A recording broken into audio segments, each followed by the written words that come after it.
You ever open your banking app and feel that mini heart attack? Like, wait, where did it all go? You're doing everything right, showing up, working hard, but every month it's the same. Barely making it through. We were told the formula: go to college, work hard, stay loyal, and you'll be fine. But nobody mentioned the fine print.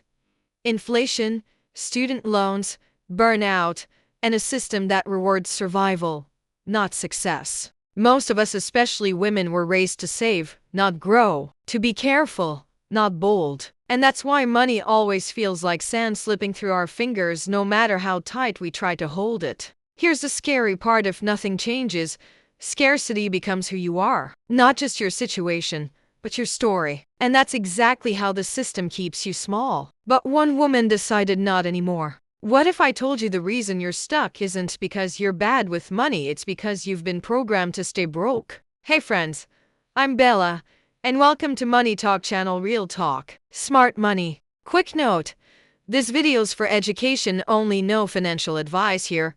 Just insight, empowerment, and real stories. Today, we're unpacking how I and women like me escape the scarcity loop for good. You'll learn how to shift your mindset, use money as a tool, and start designing freedom your way. If you're ready to stop surviving and start thriving, hit that subscribe button. Let's talk money that moves with you, not against you. It hit me one night while scrolling through my bank app. My money wasn't just numbers, it was anxiety. Every swipe felt like fear disguised as responsibility. That's when I realized I wasn't managing money, I was managing my survival mode. I started digging deeper and found out 70% of millennial women feel financially insecure, even when they're earning more than ever. It's not about the paycheck, it's about what we've been taught to believe we're worth. So I asked myself, what if I stopped seeing money as a threat and started seeing it as a tool for peace? Imagine spending without guilt, saving without fear. That's what real freedom feels like.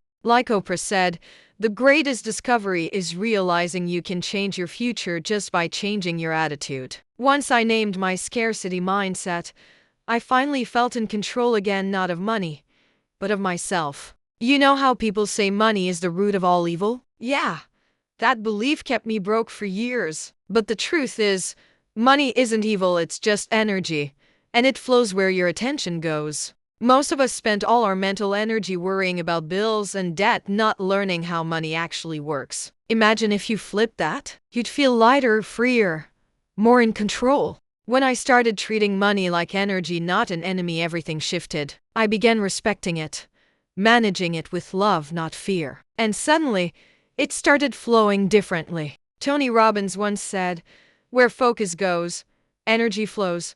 That quote changed everything for me. Because if money is energy, then where you put your focus, that's where abundance grows. I used to think my money problems were just me. But then I realized I was living out my parents' fears, not my own choices. We all inherit a money story, and most of the time, we don't even know it's not ours. Psychologists say 95% of our financial behavior is subconscious. Think about that. That means you could be working hard, budgeting, hustling, but still stuck because your subconscious thinks money equals danger. Once I started noticing those patterns, like feeling guilty when I spent on myself or afraid to invest, that's when I started changing. Awareness was like turning on a light in a dark room. Maya Angelou said, "Do the best you can until you know better. Then when you know better, do better."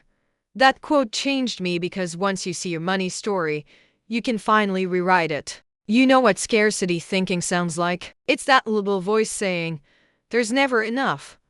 It's fear disguised as logic. But abundance flips that script. It whispers, "I create enough," and suddenly, the world feels open again. When you practice gratitude, something magical happens. Your mind stops chasing and starts attracting. Studies even show it can boost your financial satisfaction by up to 30%. It's like your brain finally says, "Hey, I'm okay. I already have more than enough." Living in abundance isn't about ignoring reality, it's about trusting yourself enough to give, save, and invest without fear. It's generosity without resentment, saving without guilt, and investing without panic. That's what real freedom feels like. Like Jim Rohn said, Abundance is not something we acquire, it's something we tune into.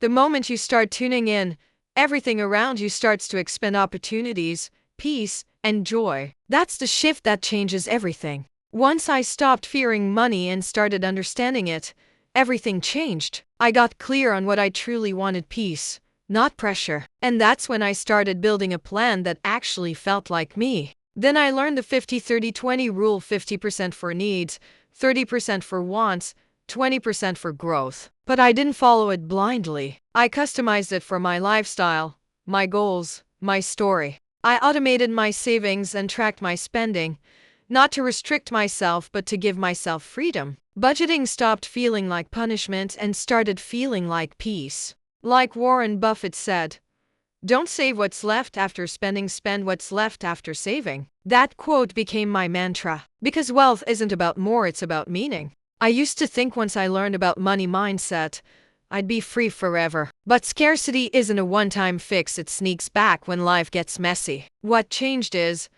now I catch it faster and bounce back stronger.